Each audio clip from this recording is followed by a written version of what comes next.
Câmara faz evento em homenagem às mulheres e destaca o avanço feminino no Legislativo de Campinas. No Giro Ambiental dessa semana, vamos falar sobre uma pesquisa da Faculdade de Engenharia Civil, Arquitetura e Urbanismo, que está desenvolvendo uma opção sustentável ao cimento tradicional.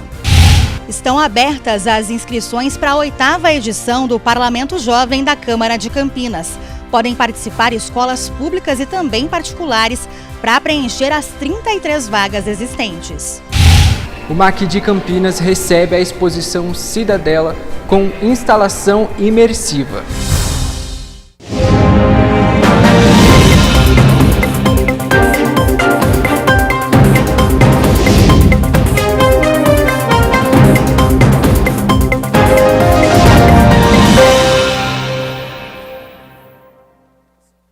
Olá, quarta-feira, 11 de março de 2026, começa agora o Jornal Câmara Notícia. Muito obrigado pela sua companhia, pela sua audiência e participe, mande a sua mensagem para o número do nosso WhatsApp 19 ao nosso DDD. Para você que é de Campinas e região já sabe, né? Pode ir direto no 978293776 ou você pode mandar a sua mensagem apontando a câmera do celular para o QR Code.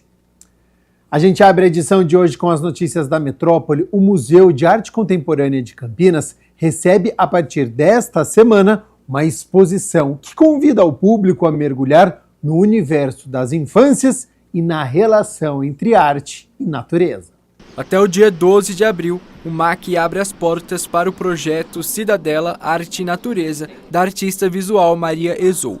A proposta é oferecer ao público uma experiência imersiva que atravessa sensações, memórias e subjetividades da infância em diálogo com a natureza e o coletivo. A ideia da exposição Cidadela surgiu com a minha maternidade, tanto da minha primeira filha, quando eu demorava muito para conseguir ela para pôr ela para dormir. Então eu criei a história da Casa das Mil Janelas, onde cada dia a gente abria uma janela e contava uma história. Ali na minha filha demorava muito, então tinha dias que a gente abria muitas janelas. Então a gente brincou que era a Casa das Mil Janelas. Quando eu estava grávida do meu segundo filho, Martim, essas janelas eu senti que estavam em mim, que meu filho me habitava e que eu era a casa dele. Então eu comecei a pensar tudo que me habitava. A tristeza, a alegria, o coração, o sistema respiratório, digestivo, circulatório, tudo que forma esse corpo humano e aonde esse corpo humano habita. No interior da instalação, a cidade imaginária ganha forma em 15 casas-corpos, esculturas moldadas a partir do tronco da própria artista. Cada uma abriga um mini-mundo com dramaturgia própria, sons, luzes e mecanismos que dialogam com temas como amor, medo, alegria, entre outras emoções. As casas, elas são uma intersecção, como se fossem os mapas da cidade. Então tem uma casa que é a Casa Amor, que é no telhado, a Casa Afeto, que é na cozinha, a Casa Tristeza, que é o quarto de cabeça para baixo. E cada cômodo da casa traz um sentimento, e isso faz com que a gente consiga perceber dentro do nosso corpo e dentro do nosso cotidiano a forma de se relacionar com os nossos sentimentos. Eventos como esse envolvem uma série de etapas técnicas e profissionais nos bastidores. Um dos destaques é a parte mecânica das estruturas, responsável pelo funcionamento dos equipamentos e por garantir que toda a operação aconteça com precisão. Eduardo Salzani, que se intitula Mecânico de Pássaros e de Mar, comenta como trouxe a magia dos movimentos para a exposição. A mecânica, eu sempre falo isso quando eu dou as minhas oficinas, a mecânica ela é algo muito frio, assim, então a gente está no mundo, as coisas mecânicas estão à nossa volta e a gente acaba não percebendo, né? Então eu acho que trazer movimento mecânico para pequenos momentos poéticos, assim, né? Eu acho que isso desperta nas pessoas, poxa, como isso está se movendo? Como é possível isso se mover, né? Então a gente começa a olhar para a mecânica de uma forma mais delicada, né? Mais pequenininha. Eu acho que o que a Maria traz nessa exposição também, pensando a mecânica especificamente, é essa possibilidade, né? Da gente enxergar os pequenos movimentos. Eu sempre gosto de pegar o óculos e falar, gente, caramba, isso aqui tem um movimento, como é que isso é construído, né? Então acho que a partir dessa exposição a gente consegue perceber assim, esses pequenos movimentos. Aqui dentro, cada casa funciona como um espaço de história e emoção. A proposta da artista é reafirmar o corpo como um espaço de autonomia. Embora a Cidadela seja voltada ao público infantil, a exposição também convida os adultos a dialogarem com a própria criança interior e a compreenderem os sentimentos de forma lúdica e sensível. A exposição, a gente fala que ela não é uma exposição para a criança, ela é uma exposição para as infâncias, para todas as infâncias. Então, quando os adultos vêm, eles têm uma relação de um retorno à infância, de se repensar dentro desses mini-mundos e se também ter esse trabalho de inteligência emocional. E muitas vezes criar um vínculo com a criança que ele está acompanhando, porque ele, para assistir a exposição, ele desce na altura do olhar da criança. Vamos com as notícias do Legislativo, porque ontem a Câmara Municipal de Campinas realizou uma homenagem especial em reconhecimento à contribuição das mulheres na sociedade e no serviço público. A cerimônia reuniu vereadoras, servidoras, comissionadas e terceirizadas aqui da casa. Um dia marcado pelo reconhecimento e valorização da força feminina na Câmara Municipal de Campinas. Bom evento reuniu servidoras, comissionadas e terceirizadas para celebrar o papel das mulheres na construção de uma cidade mais justa e igualitária. A solenidade também contou com a presença de vereadoras da casa, que destacaram a importância da participação feminina na política e nos espaços de decisão. A importância é que essa casa é uma casa parlamentar, é uma casa que presta serviço público importante para a cidade.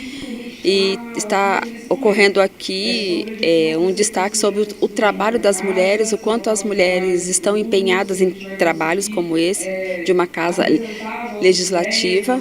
Na verdade, são questões importantes. Primeiro, reconhecer o trabalho, o suporte e a competência e a coragem de todas as servidoras, trabalhadoras que estão aqui com a gente. Quem vive aqui o cotidiano sabe muito bem da importância. Nós não conseguiríamos fazer metade do que a gente faz se não fosse o trabalho dedicado dessas trabalhadoras que aqui estão. Então, acho que essa é muito importante a Câmara fazer, valorizar isso, valorizar essa equipe maravilhosa de mulheres que nós temos. Primeiro, é uma grande honra poder estar nessa Câmara com um grande número de mulheres servidoras que muitas vezes ficam num trabalho invisível, né? A gente acabou de ver uma matéria, né, que traz inclusive sobre isso, né? Quais são as mulheres que estão em liderança, né? Ou do trabalho invisível. E acho que é muito importante para a gente conseguir olhar de fato quais são os nossos problemas quando a gente fala da pauta das mulheres. A reportagem no telão citada pela vereadora Paola Miguel também foi conduzida por uma jornalista mulher, Mina Abreu, que coordena o jornalismo da TV Câmara Campinas. A matéria reforça o protagonismo feminino. Foi muito bom fazer, principalmente quando todas elas abordam a seguinte questão, André. A gente precisa de mais mulheres na liderança e talvez não na liderança de departamentos óbvios, porque a mulher pode estar em todo lugar, não só onde é óbvio que ela esteja. Então aqui a gente tem esse olhar, principalmente do serviço público, dando aí o exemplo para o serviço privado de que a mulher pode estar em qualquer lugar em cargos de liderança. Entre os momentos mais emocionantes esteve a homenagem a uma ex-servidora da Câmara com mais de 40 anos de dedicação à instituição. Reconhecida pelo trabalho, comprometimento e pela história construída dentro da casa, ela recebeu o carinho dos colegas e o reconhecimento público por sua trajetória. Na verdade, a mulher tem que buscar o espaço dela, né, na vida dela diariamente, em todo o movimento que ela faz, né, na família, né, no convívio social. Então, realmente é só mais para lembrar realmente, olha, não esquece que você está na luta ali, né? E as conquistas que vieram, que tem, é muito bom, né? Bom, Notícias da Casa, que é a informativa aqui da Câmara Municipal de Campinas, fez uma edição especial dedicada às mulheres, escrito todo por mulheres para as mulheres, destacando inclusive o avanço feminino no Legislativo de Campinas. De acordo com o presidente da Câmara, o vereador Luiz Rossini, a homenagem faz parte das atividades do mês dedicado às mulheres e reforça a importância de valorizar histórias que ajudam a construir o serviço público. Quero cumprimentar a diretoria de comunicação pela iniciativa de reunir todas as mulheres da Câmara, sejam as trabalhadoras efetivas, comissionadas, terceirizadas, para refletir sobre a importância da presença da mulher também no Poder Legislativo. Aqui nós fizemos um destaque para as mulheres, inclusive, que ocupam cargos de liderança, de gestão, diretoria, e a gente tem que avançar muito. Na verdade, a Câmara pode ser um exemplo de que as mulheres são profissionais qualificadas e capazes de desenvolver atividade em qualquer área do conhecimento. Mais do que uma cerimônia, o encontro foi um momento de reflexão sobre os avanços já conquistados, também os desafios que ainda existem para garantir igualdade e respeito em todos os espaços da sociedade. Falo que a Câmara tem conquistado prêmios e respeito da sociedade, de órgãos de controle, graças à competência, à capacidade do nosso quadro de trabalhadores, que incluem as mulheres. Então, nesse dia, só foi um reconhecimento, a nossa gratidão em nome da população de Campinas pelo esforço e trabalho que as mulheres da Câmara fazem no dia a dia.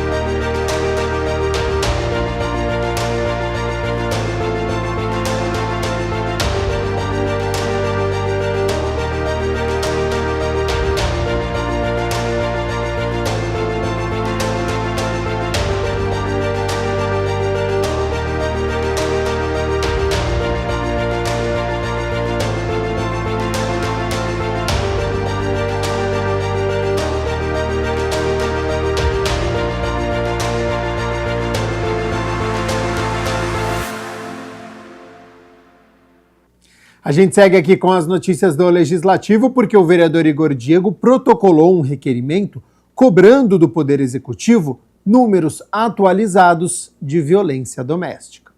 O requerimento é de autoria do vereador Igor Diego e solicita ao Executivo informações estatísticas de violência doméstica contra mulheres nos anos de 2023 a 2026 na cidade de Campinas. Olha, a gente quer entender o índice por distrito. Então, assim, é importante saber, por exemplo, eu tenho um trabalho uma base eleitoral mais forte lá no distrito do Campo Grande, aí tem o distrito do Ouro Verde, para que a gente possa encaminhar recursos, tanto recursos da emenda impositiva do vereador, como pedir apoio aos deputados para o fortalecimento de política pública das mulheres. Então, é um mês de conscientização, né, e também de luta. Além dos números gerais, o documento destaca a importância de mapear os distritos mais afetados para ações preventivas. De acordo com o vereador, a iniciativa reforça a Lei Maria da Penha e permite um diagnóstico do município que facilita a captação de recursos. Nós recebemos algumas denúncias também no gabinete, tem hoje, né, a Secretaria da Mulher fazendo esse trabalho e acompanhamento, tem o Gama, que é o Guarda Amiga da Mulher, enfim, todas as políticas públicas. Como a gente pode fazer um diagnóstico de como tudo isso está acontecendo, como que a Câmara Municipal pode entrar de maneira efetiva para ajudar no combate, porque é pensar não apenas, né, na atualidade, mas também pensar no futuro, das nossas futuras mulheres, né, que as nossas crianças, aí, as meninas, possam garantir um futuro onde a Campinas é uma cidade melhor para se viver e mais segura para as mulheres. Estão abertas as inscrições para uma nova edição do Parlamento Jovem aqui de Campinas. O programa oferece a estudantes da cidade a oportunidade de vivenciarem na prática o funcionamento do Poder Legislativo e entender melhor como são discutidas e construídas as políticas públicas no município.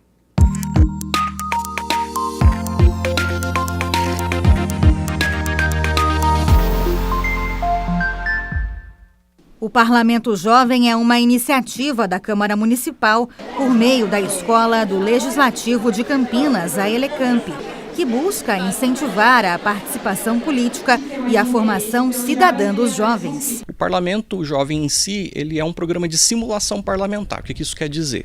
Que os participantes se inscrevem para vivenciar na prática a rotina de um parlamentar, de um vereador, de uma vereadora, debatendo os problemas da cidade, as dificuldades que afetam a população e propondo formas de resolver esses problemas através de indicações ao Poder Executivo, né, indicar que existe alguma coisa para ser corrigido, um serviço que precisa ser prestado de melhor forma, ou, que é a cereja do bolo, digamos assim, a proposição de um projeto de lei para regulamentar, para melhorar algum aspecto aí das políticas públicas em Campinas.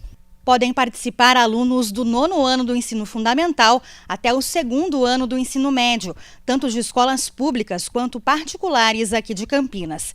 Esses alunos vão ingressar em uma verdadeira jornada aqui na Câmara Municipal, atuando como jovens vereadores. O programa ele é anual, então a gente promove uma edição a cada ano. Estamos começando agora com as inscrições da edição de 2026.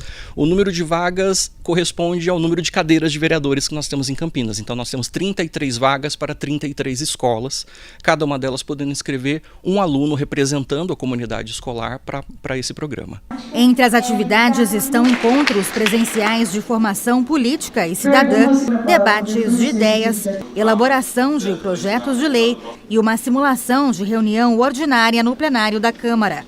As vagas serão preenchidas por ordem de inscrição. Mais informações estão disponíveis no site da Câmara Municipal de Campinas. Muitas vezes, conceitos como democracia, participação política, cidadania ficam um pouco abstratos na cabeça do jovem, que muitas vezes acredita que essa participação se limita a votar. Né?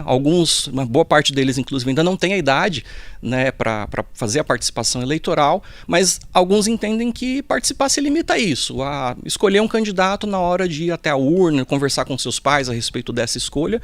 E o que o programa Parlamento Jovem pretende apresentar para os participantes é que a política faz parte do cotidiano. Então, se nós temos leis que regulamentam uma série de políticas públicas na cidade, isso foi debatido, isso foi pautado, houve pressão popular, houve discussões sobre questões de pode ou não pode isso virar uma lei, é o melhor, não é o melhor, e eles compreendem como é que as decisões são tomadas, e isso ajuda a amadurecer a consciência política deles, a cultura política deles, e também contribuírem para o desenvolvimento da democracia aqui no município de Campinas, principalmente acompanhando o trabalho dos parlamentares efetivamente eleitos aqui para cada 4 anos.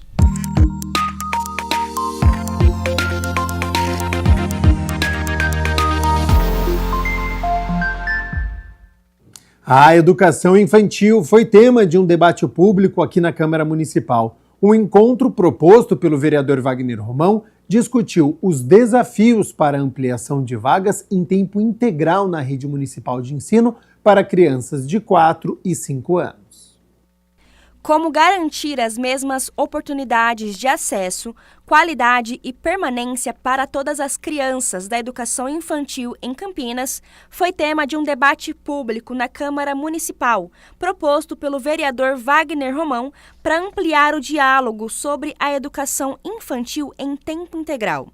De acordo com o parlamentar, atualmente em Campinas, crianças matriculadas em creches até os 3 anos de idade estudam em período integral, mas ao chegarem aos 4 e 5 anos, o ensino passa a ser oferecido apenas em período parcial. Acho que o debate reafirmou, né, essa ideia de que nós temos que possibilitar que as crianças, nessa faixa etária de 3 a 5 anos, né, possam ter acesso à educação infantil em tempo integral.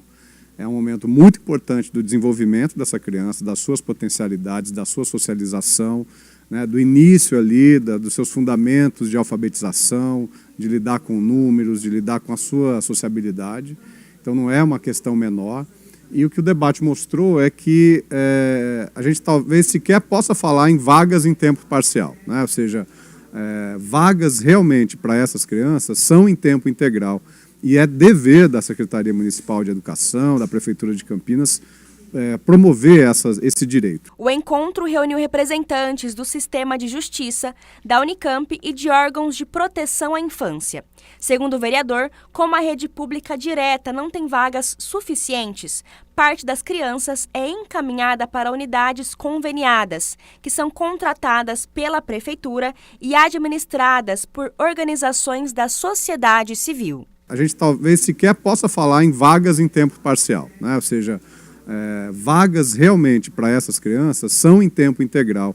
E é dever da Secretaria Municipal de Educação, da Prefeitura de Campinas, promover esse direito, né? A gente não pode deixar esse direito como um direito de segunda escala, de segunda classe, apenas com as entidades conveniadas, que são importantes na medida em que a rede não está oferecendo esse direito na sua administração direta, mas o ideal que nós temos que trabalhar é para que todas as crianças tenham acesso a esse direito de uma maneira equânime, ou seja, todas devem ter direito à educação pela administração direta, uma educação de qualidade, e que a gente possa ter controle social, né? Que tenha o conselho de escola, que tenha a participação dos pais, que tenha a gestão democrática, como preconiza a nossa Constituição. A vereadora Fernanda Souto também participou do debate e falou sobre a situação dos professores e servidores da rede pública municipal de ensino.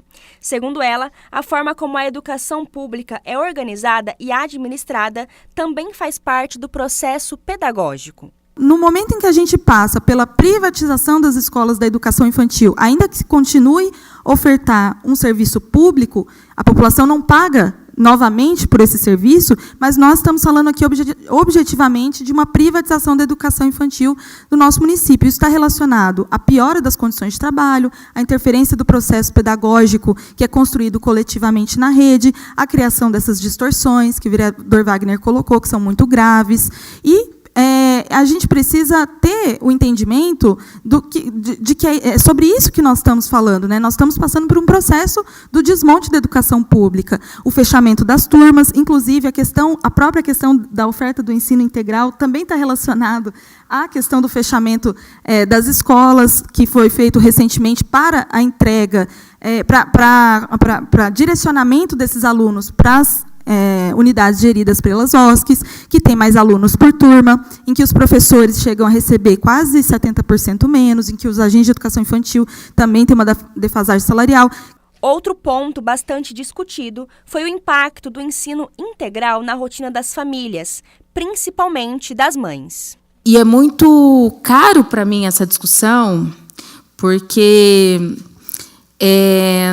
a gente se depara com muitas famílias que, quando buscam o auxílio do Conselho em busca de uma vaga em período integral para o AG3, e a gente pouco tem ação sobre, pela falta mesmo, né, da administração dessas vagas, a gente está falando de mulheres que buscam autonomia econômica, que buscam romper com ciclos de violências domésticas e que buscam garantir condições sociais mínimas para suas famílias.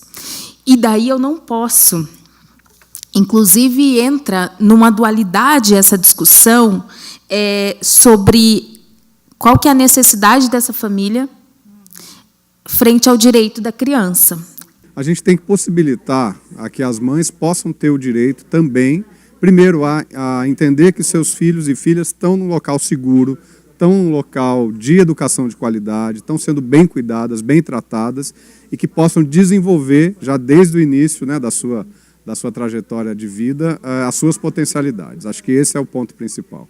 E, ao mesmo tempo, também o direito ao trabalho, possibilitar que as mães e pais, né, porque o trabalho de cuidado sempre recai mais às mulheres, né, mas nós temos que sempre batalhar pela ideia de que os pais também são responsáveis por esse cuidado.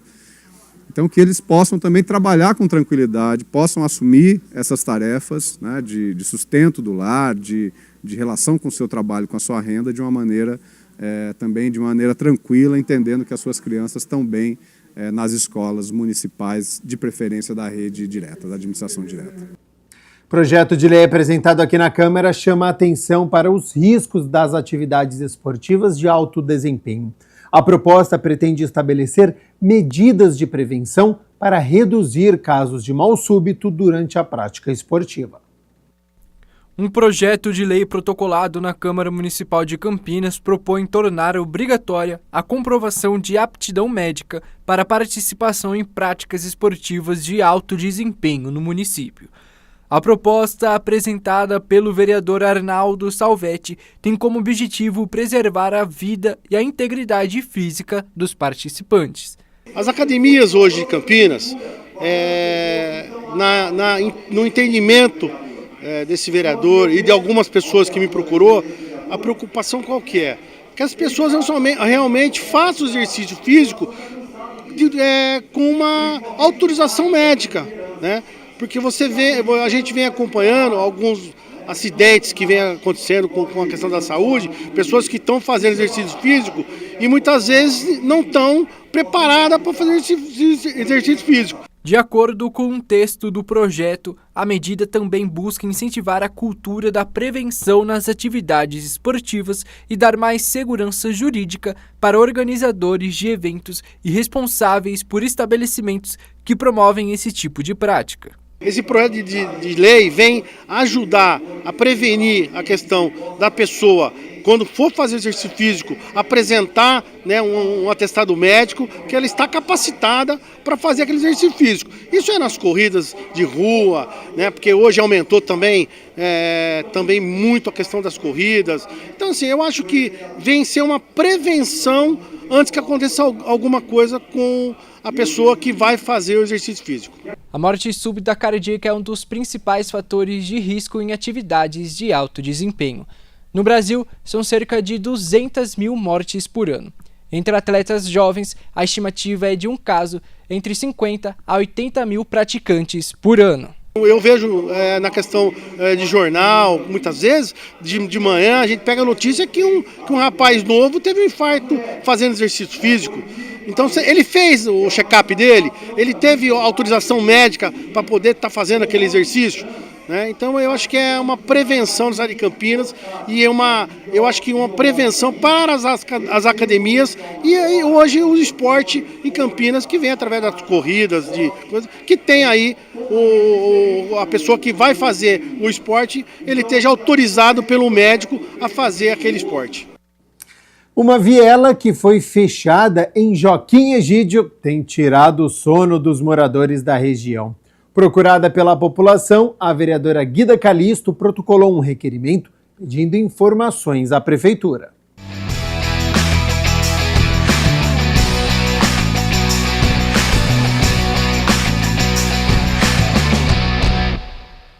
A vereadora Guida Calisto, através de um requerimento, solicita informações sobre o equipamento público municipal multiuso nas proximidades da Fazenda Santa Maria, em Joaquim Egídio. Ela teve acesso ao local. Essa viela era uma viela que servia para que a população pudesse cortar caminho e não precisasse dar toda essa volta. A informação que nós tivemos da Secretaria de Planejamento é que uma parte desse loteamento aqui, uma parte dele é público, tanto é que não foi fechado essa parte aqui, só que nós precisamos aqui, a população que mora aqui, precisa dessas duas partes aqui, essa rua e a rua de baixo, ela está aberta, mas a próxima, um morador fechou. E de acordo com a informação na Secretaria de Planejamento, a área que foi fechada é uma área particular. Bom, enfim, obviamente que ele tem o direito de fechar, porque é uma área particular, mas há anos essa população utiliza aqui. Há anos a população utiliza essa viela. São mães que vêm de manhã cedo trazer para a escola, para o centro de saúde, idoso que precisa subir, pegar a subida, né? Então, eu acho que o poder público, a prefeitura, poderia negociar com aquele morador ali embaixo. O problema maior é que essa viela, olha só, dá acesso a um centro de saúde e uma escola. E toda essa situação tem prejudicado muito os frequentadores dos locais. Nós estamos há 2 meses sem poder ir da parte alta para a parte baixa de Joaquim Egídio. É muito triste, é uma falha da administração no sentido de querer um planejamento urbano e uma vida com urbanidade num distrito que é esquecido. Eu moro aqui em Joaquim Egídio há 65 anos e essa viela aqui ela está aberta aqui há mais de 60 anos. E realmente complicou, ida e vinda do pessoal aqui de cima para descer para baixo. Só temos uma saída que é a estrada ali e o morro se tornou difícil, porque não é fácil subir a pé isso aí não. Principalmente carregando sacola, né? Aí complicou a ida e vinda dos funcionários da escola, da creche, os próprios alunos, né? Agora tem que dar a volta, antes cortava o caminho, era uma mão na roda, complicou. complicou, ficou ruim, complicou mesmo, ficou difícil. A situação tem desagradado os moradores. A parlamentar pergunta também qual é a destinação que a prefeitura dará a esse espaço. Se o poder público tiver um pouco de disposição, era só conversar com o proprietário ali e negociar para que pudesse manter esse passeio e a população não fosse tão prejudicada com o fechamento dessa viela. Gente, é a vida urbana, é as pessoas, é a vida cotidiana, é coisa simples, eu acho que dá para resolver.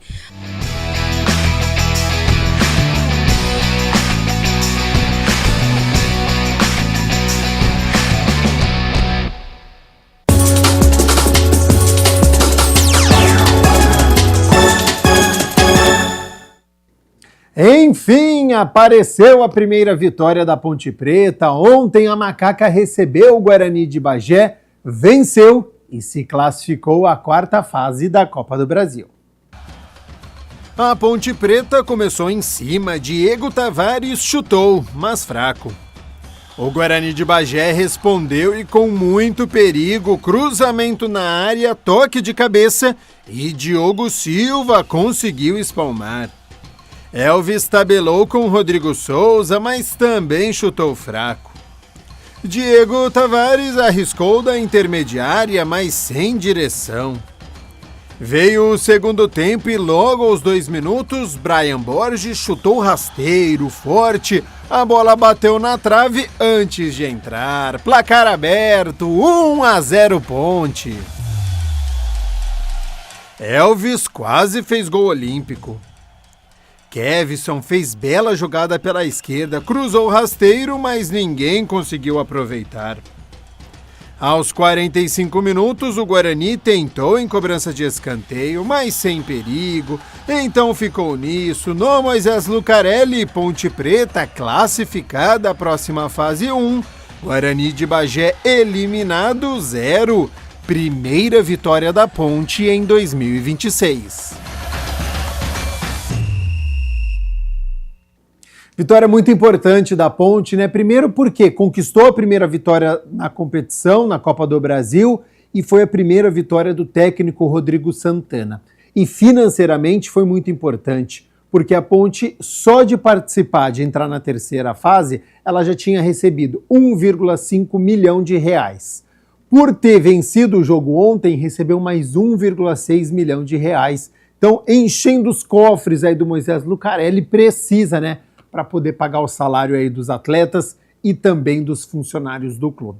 A Ponte espera hoje, né, o vencedor do confronto entre uma equipe lá de Porto Velho, em Rondônia, e o Atlético Goianiense. Amanhã a gente informa aqui quem será este adversário da Ponte na quarta fase. Bom, a gente segue com o Jornal Câmara Notícia, porque dados do Instituto Brasileiro de Geografia e Estatística, o IBGE, apontam que a construção civil brasileira ficou em terceiro entre os setores da economia nacional que mais cresceram em 2024, contribuindo com um aumento de 4,3% no Produto Interno Bruto Nacional. Agora, o que é bom para a economia pode não ser tanto assim para o meio ambiente. Tema que você confere a partir de agora no nosso quadro, o Giro Ambiental.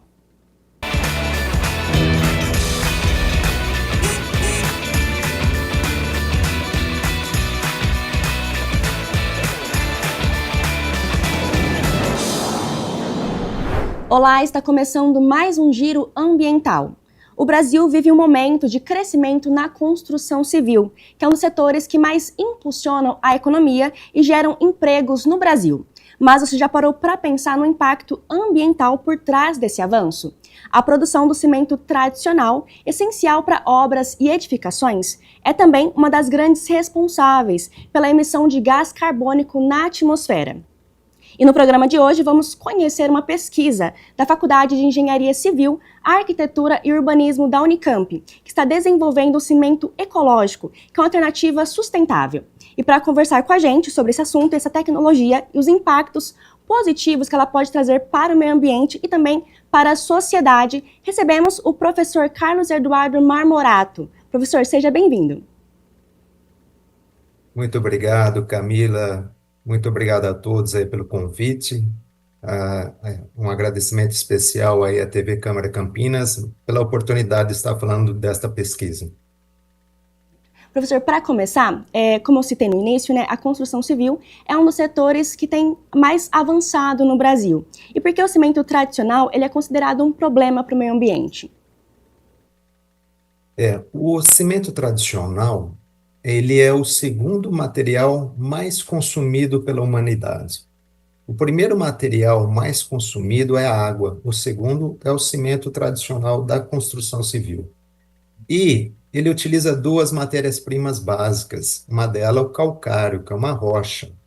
E no seu processo de produção, exige a queima, isso é um processo conhecido, né, internacionalmente, utilizado por todas as indústrias. Esse processo de queima dessa rocha carbonática, mais o consumo dos combustíveis, faz com que tenha a emissão de gás carbônico para a atmosfera.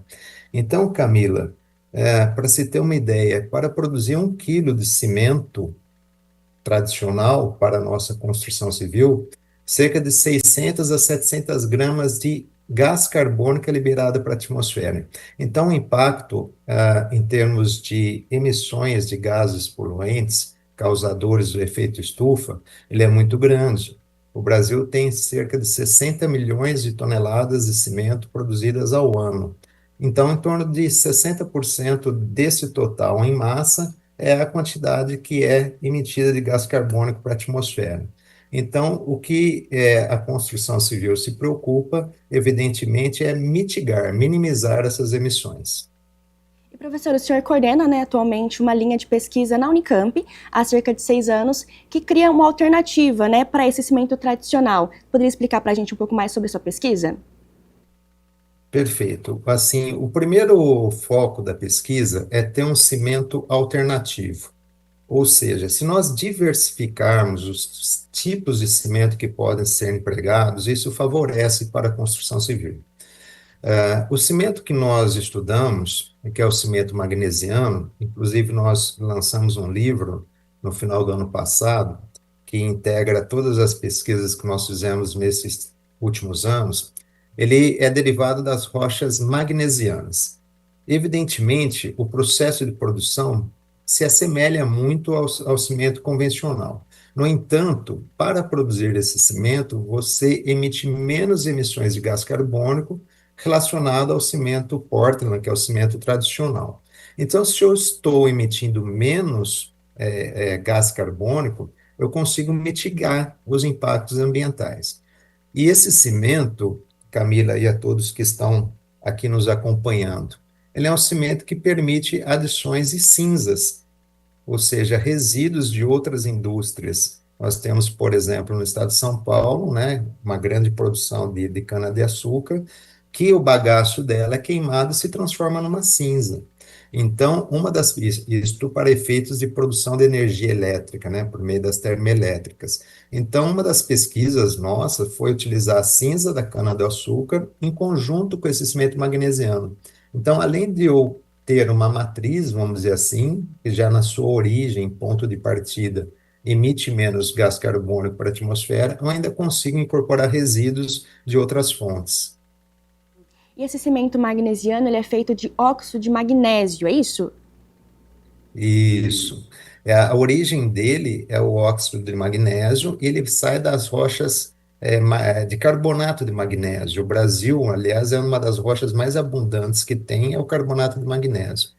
Outra origem do magnésio, né, do óxido de magnésio, é marinha. Nós temos muito óxido de magnésio, na verdade, muito magnésio, né, presente no mar. Então, é possível também extrair, já existem produtos comerciais feitos dessa origem. Mas, evidentemente, aquele que compõe um menor custo é oriundo das rochas de carbonato de magnésio. E hoje, com esse avanço da pesquisa, o senhor pode dizer que esse cimento alternativo, né, ele já tem uma resistência comparável com o cimento tradicional?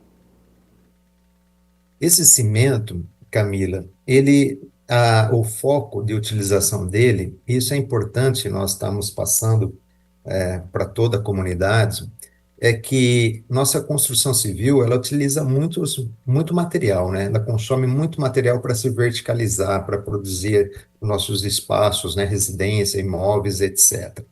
Então, nós temos que associar sempre os materiais que nós estamos utilizando a sistemas construtivos que não precisam, por exemplo, ao término da sua vida útil, ser demolido e esse material ser encaminhado para aterros.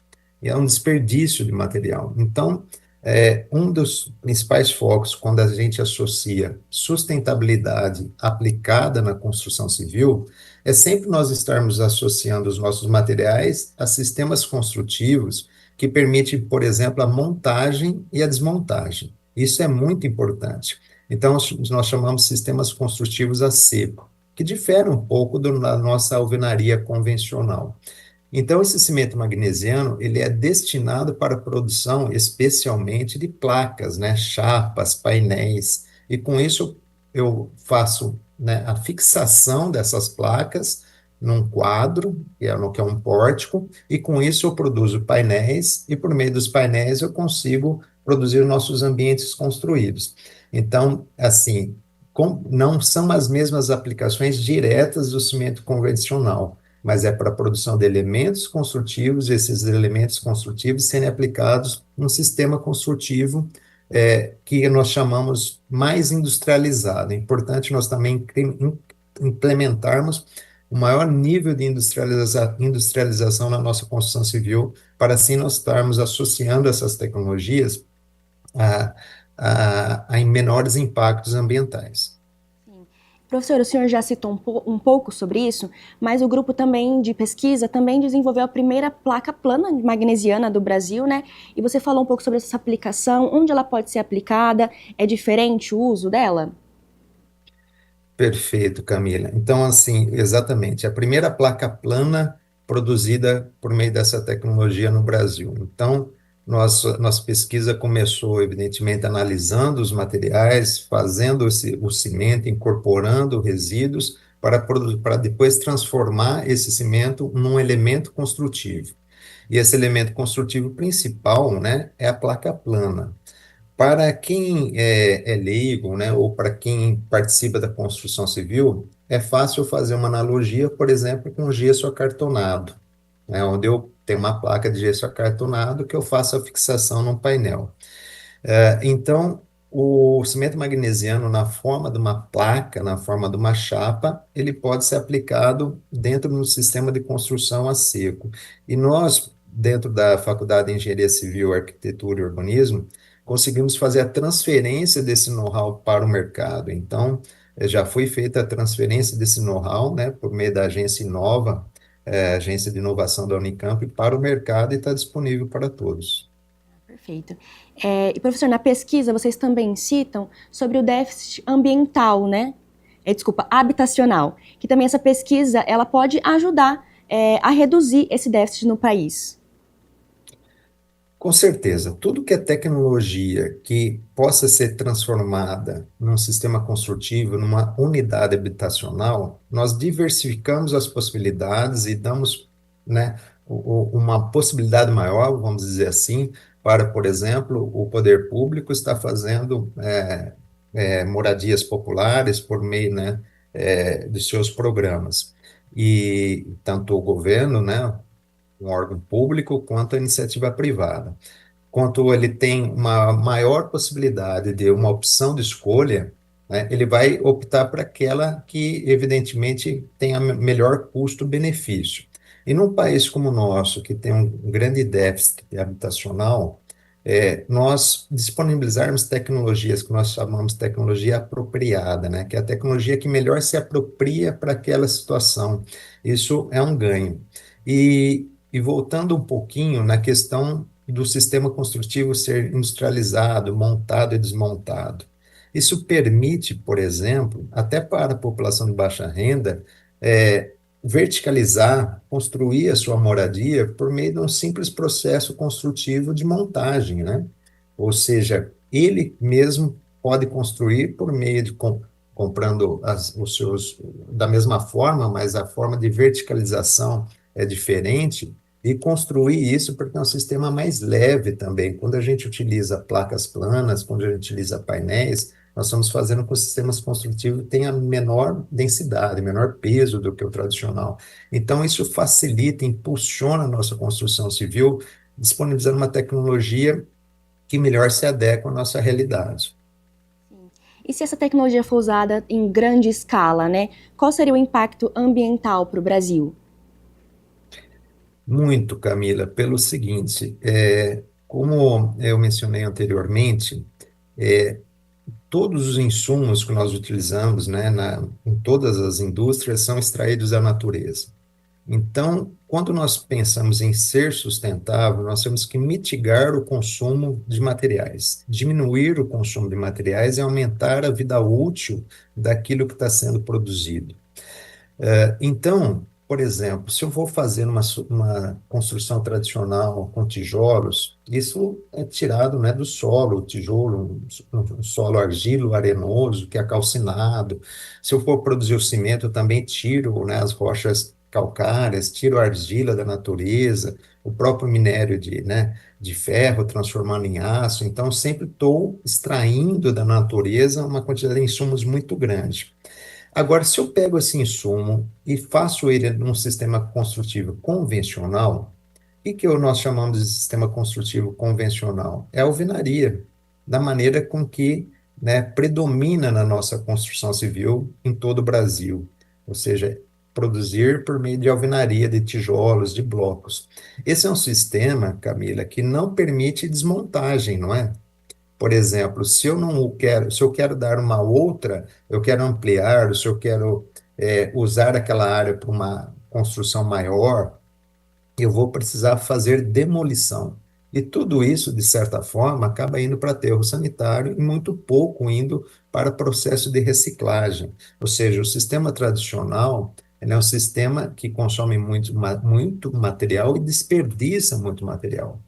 Agora, o que nós propomos, né? Além do cimento ser alternativo, associado a menores emissões de gás carbônico, que isso esteja atrelado a sistemas industrializados, que permitem montagem e desmontagem. Assim, se a minha obra, né, perdeu a sua serventia por algum motivo, ou precisa ser trocada do lugar, ela pode ser desmontada e montada em outro local. E se a pessoa que fez aquela obra, né, não tem mais interesse por aqueles materiais, ele pode doar e uma pessoa construir seu imóvel, a sua moradia, com os mesmos materiais, simplesmente fazendo desmontagem e montagem.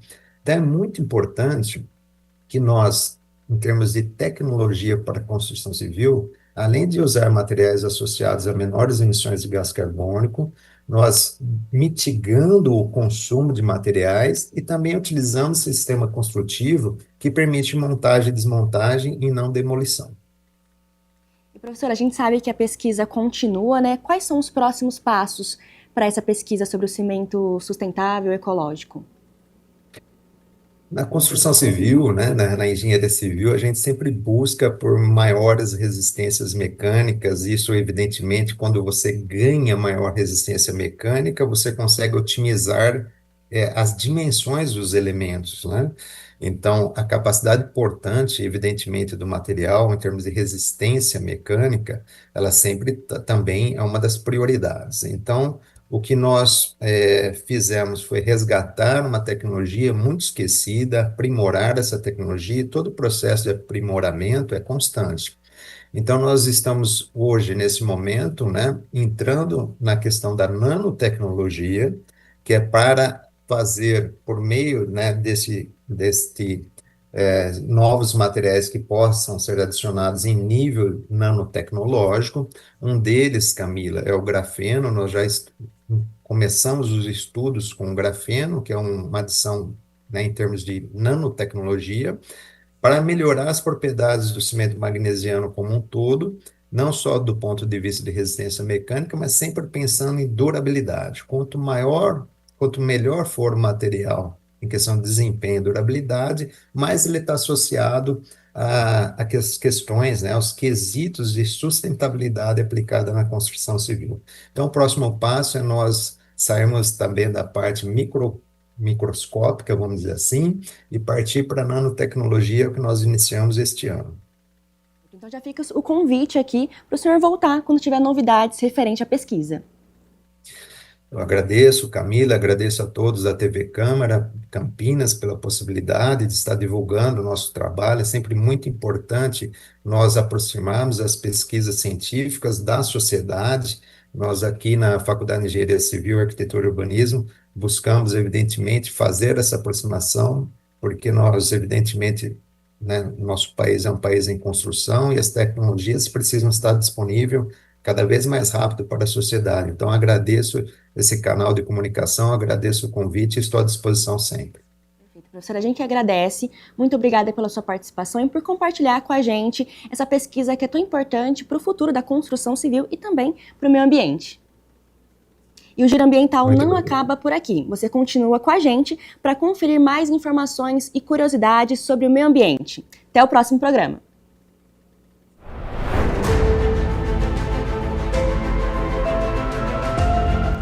Pesquisadores descobriram que cobras e lagartos possuem mutações genéticas que eliminam a produção de grelina, hormônio responsável por sinalizar a fome.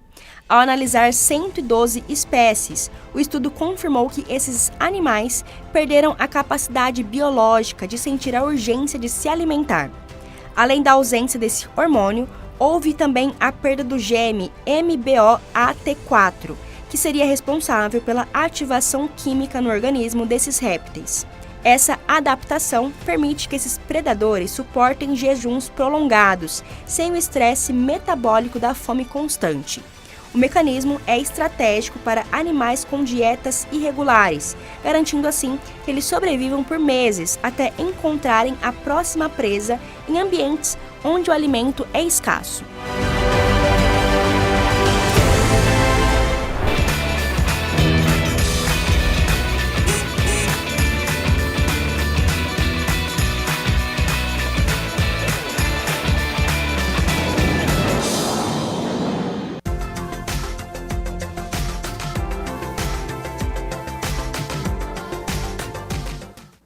Quarta-feira chuvosa aqui na cidade de Campinas. Segue esta previsão para amanhã, quinta-feira, de tempo fechado, muitas nuvens e com isso nada de calorão. Olha só, as temperaturas mínima de 19 e a máxima não passa dos 24 graus aqui na cidade de Campinas.